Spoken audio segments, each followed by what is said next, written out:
I listened to them talk and I thought, oh my gosh, I wouldn't have thought about that at that age, you know. So I feel impressed. I feel, oh gosh, these kids are so motivated, and then are so motivating. But on the other hand, sometimes when I talk, I feel like I'm coming up with old people's ideas, and they're looking at me. What are you talking about? So and they come up with ideas sometimes that I think, you know, that won't work. It might work now. What would it look like in a few years' time? You know. So yeah, it's also something to bring together. And I don't know how other people in, you know, my age who are doing the same thing feel about, you know, doing that at, you know, at the current time. So, you know, that's what brought it about. And then, you know, you hear everybody saying, oh, you've got to fail, you know, it's not failing, it's learning. And when you're in business, you've got to fail and you know, a couple of times. And I'm like, yeah, I can't afford to fail at this age. So I'm much more cautious, you know, very, very cautious with what I'm doing. Yes, I know you have to learn, but I'd rather pivot than, you know, fail and start over, because at the age I am, I can't afford to do that, you know. So those are sort of thoughts that go through my head, and I'm wondering, okay, it would be interesting to see what other people in my age group think, and what they can, you know, what they, you know, what advice they would also give. Yeah. Do you know what? I think it's, I don't know where that term has come from, that you've got to fail and fail and fail, and then you're going to learn. Because actually, nobody wants to fail, especially if it's a business that you've put money into and time and effort, etc., etc. But as you said, learn and learn and learn, because that's what we're doing all the time. I think it's always learning. That's it. As Aishat was speaking there, it just occurred to me, because you're right. I've come across it. We see it in network marketing again, where they say you've got to go for the nose, the nose, the nose, the nose. And in actuality, I think it's just a way of normalizing rejection and the fact that things can go wrong, and really not to see yourself as a failure. So, but the way it's portrayed, as if to say, yeah, you've got to fail, you've got to fail. But what I try to take away from it is the fact that things can go wrong, might fail, but you don't have to feel bad for failing. Just make sure you learn and pick yourself up again. And maybe it's the terminology, because quite often, because I'm a therapist, and quite often people that I work with will come and say, I fail at everything, or I failed at this, and maybe that's the terminology, because when you use that word, it sounds very negative. Whereas if you then say that, well, this didn't quite work, and I've then changed this, and I'm now doing it like this, that sounds much better and feels better. It feels better for that individual. But it's semantics, isn't it? It's words. It's words. And everybody uses words differently. They do. They have a lot of power. But that sounds really interesting. So keep us updated with what you're going to do next. But ultimately, show us the book again. This is the book, Money Solutions for Single Mums. Yes. Where can they get it? Where is it? It's available on Amazon for download, or for order of your paper copy. Wonderful. Absolutely wonderful. So keep us updated how it goes. We'll put that info on our all of our pages, the Simply Together, the Simply Deez events page. We'll put that all on there, because I think it's really important, isn't it? Because there are still people who will put 2 items in the washing machine. I'm not going to lie. As recent as a few months ago, I was that person. Oh, Nico. Like, well, I'm sorry, but you know, a white dough butt costs 40 quid a time. And that's why I say the book is not just for single moms. That's right. It's for everybody. I know. It's for everybody. It is indeed. I can't wait to get my copy. Sorry, we're a little bit late, but I am going to get one. Right. So, like I said, have a look at the book. Anybody wants one, go on Amazon and have a look at our pages. The information will be on there. And yeah, we will get you back when you're doing your next lot. So good luck with that. So don't disappear, because I don't know how you're going to disappear anyway, but don't disappear. Thank you for having me. Thank you for having me. You're welcome. You're welcome. So anybody who's kind of only just joined in, we've got new format going on today. New format. This is us. I can think it's oh, okay. There's two of us. There's two of us. Nico's still there. I'm here as well. Oh, hello. Oh, wow. Well, that's what happens, isn't it? It takes a while. It's like when you're running a marathon, you get a bit of way in and then you're really sort of going at it. Exactly. Exactly. So we have got a couple of events coming up, which I'm going to talk about in just a minute. But obviously today is World Mental Health Day. Yes. And this affects everybody. Okay. You will know, if it's not you, you will know somebody who is struggling with their mental health. As a therapist, I work with a lot of people who are struggling with their mental health. That doesn't mean that I haven't had those days, because I've had those days as well. I think for me, it's reaching out. There's people out there. There are places out there. There's, talk to your friend. Talk to your neighbour if you want to talk to your neighbour, but talk to somebody. Because when you keep it all inside and you are really struggling, it just gets bigger and bigger and bigger. So you really do need to talk to somebody. You've got to be nice to you.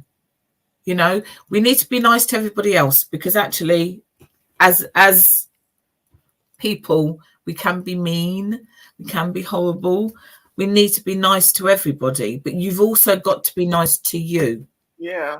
Deez just said focus should be the same as physical health.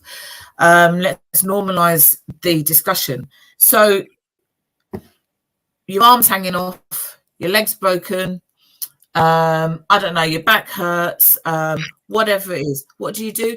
You go to the doctor and you say, my arm's hanging off, my leg's falling off, my back hurts. You go and you will have that conversation, and they will then talk to you, and then you will get some medication, or they'll give you some lifestyle choices, whatever it is, but you will go to the doctor. Mental health is the same.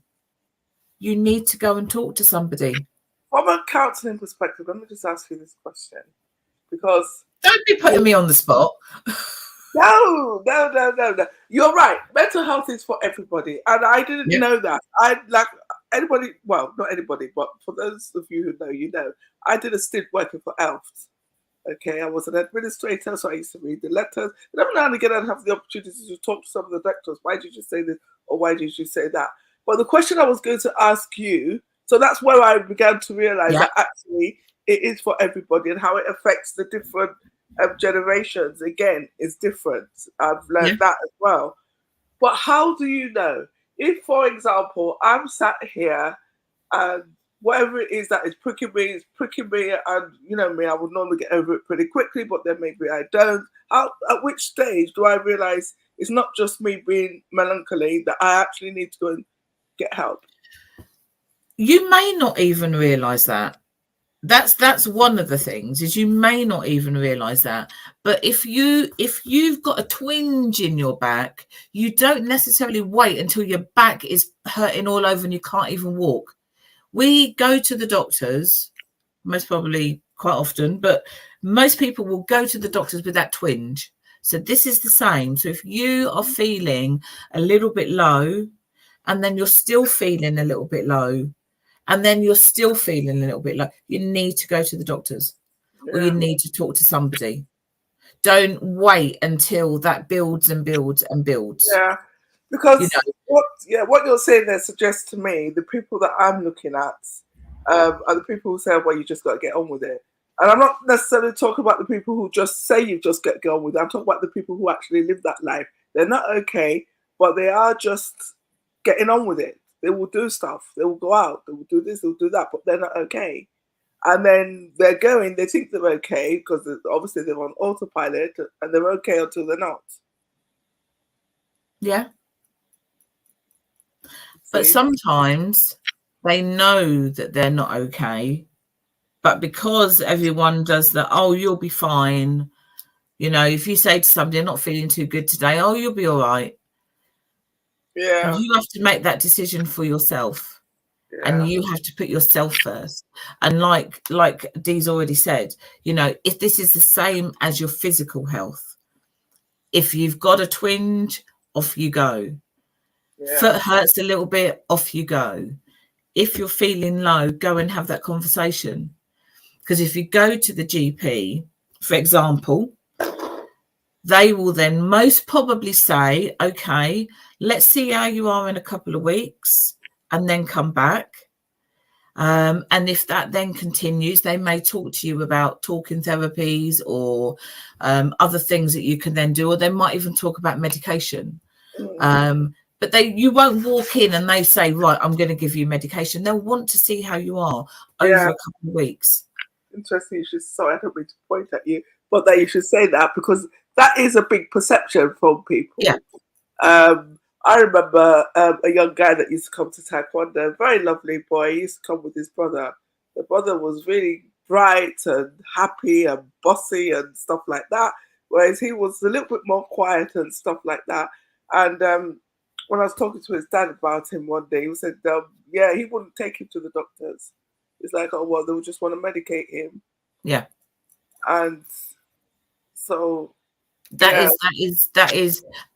is a perception that people have, that as soon as you go to the doctor, they're just going to give you medication. That is not the case. Yeah. That is not the case. I can't speak for every surgery in the country, but actually I can speak for many of them. That is not the case. They will want to see what's happening with you. They'll want to see what your symptoms are. So they're going to say to you, you know, let's have a look and see what happens if you try this and this, and then come back. And they will look at you again and they will talk to you again. And it might mean that you might need some medication. You know, for me, the way I see it is that you might need some medication for now. That doesn't mean you need it forever. Yeah. It means you might need it for now. And for now might be a month, 2 months, 3 months, 6 months. But it doesn't mean that you're going to be on medication forever. Yeah. You know, sometimes you need it just to kind of regulate those feelings so that you can then do other things, which might be talking therapy. So yes, but there are places if you're feeling really low, Samaritans are there 24/7. You can text them 85258, you can call them 116-123. They are there 24/7.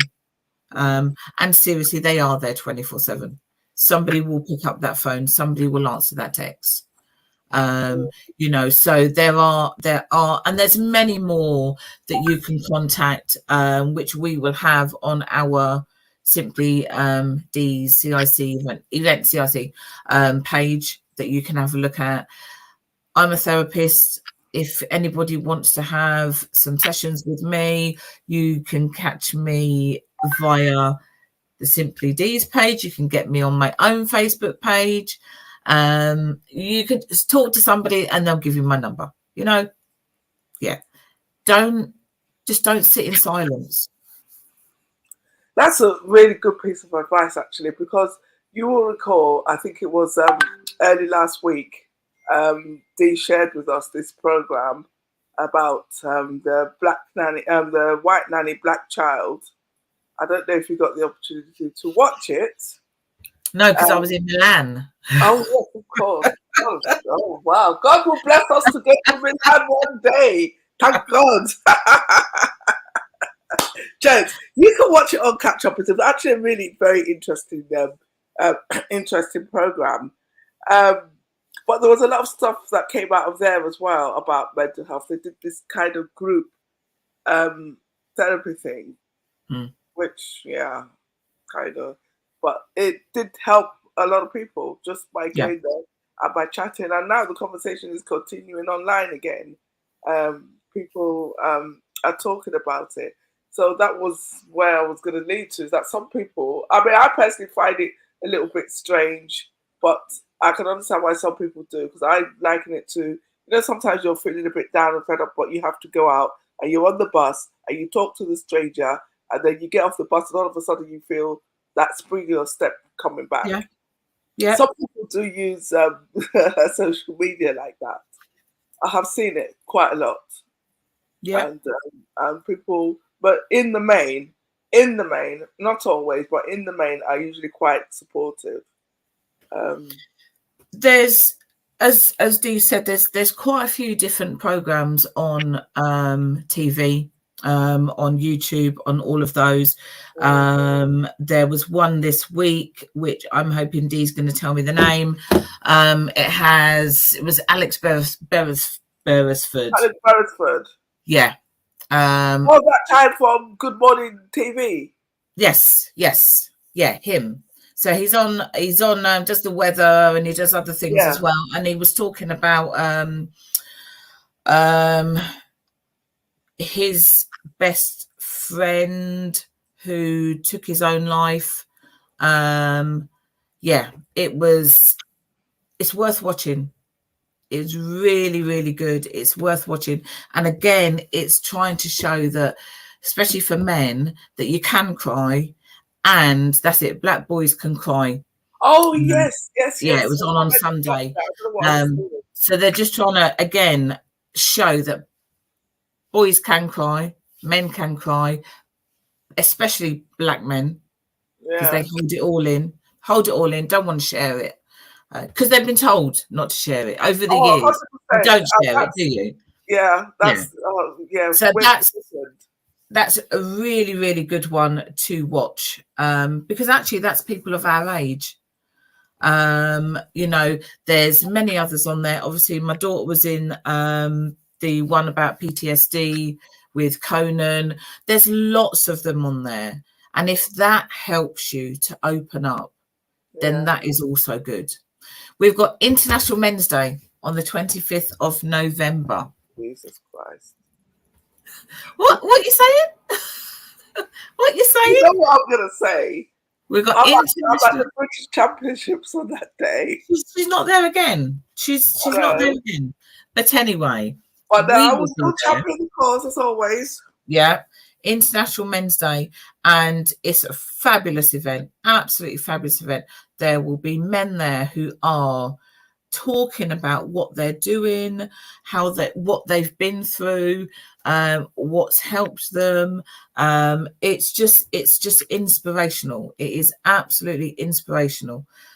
So please watch our page, because that is going to be coming up. We're going to be sharing all of that this Thursday, 12th of October, at the Hat Factory. Oh, are you going to be there? I know you are. I know. I'm joking. We have got the Barrel Children documentary viewing and questions and answers with the director.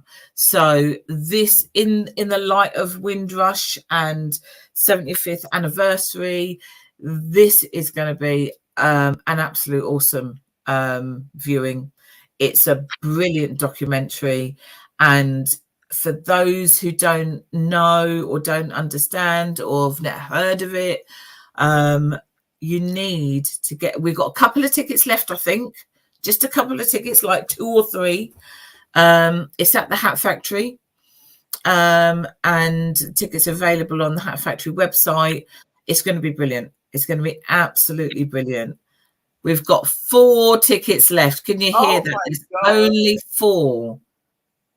All the rest have been sold. You need to hurry up. Get your tickets.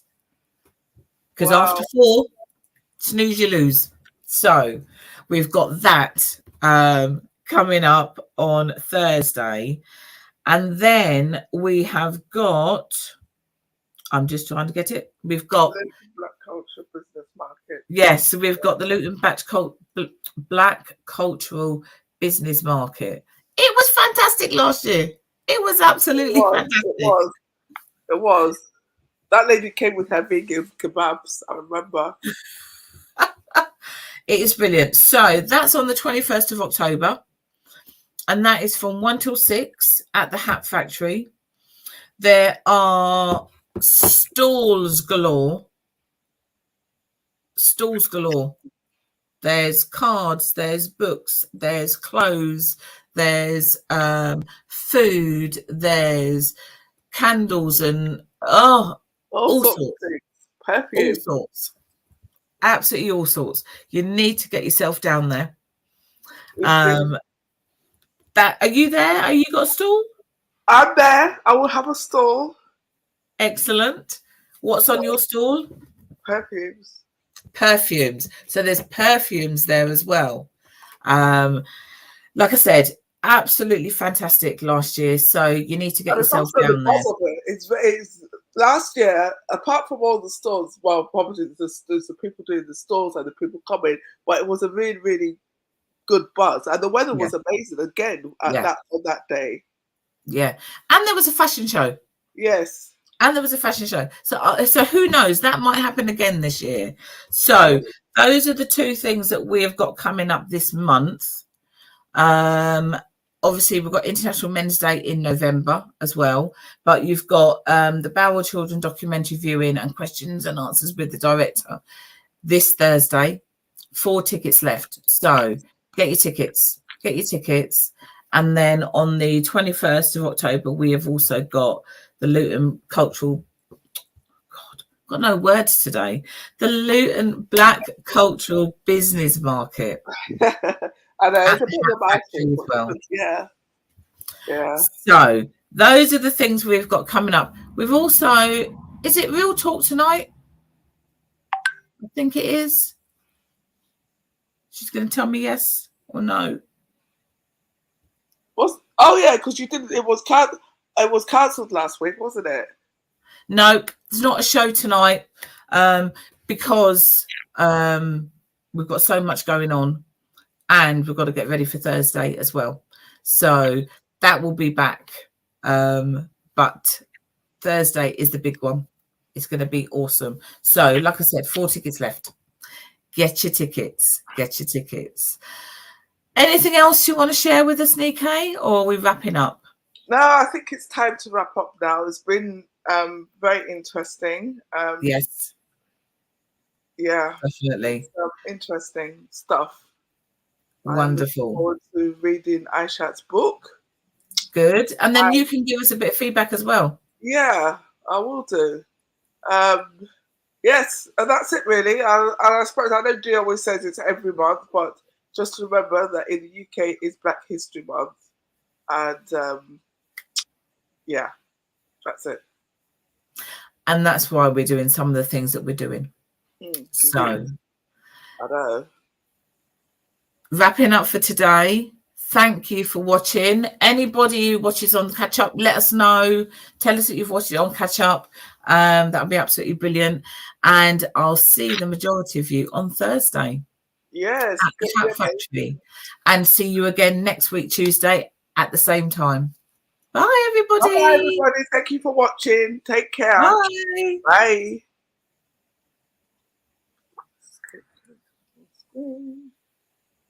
We're still here. I know. Oh, we're still here. Oh, well, never mind. We're still here. I don't talk to anybody somebody might just log on.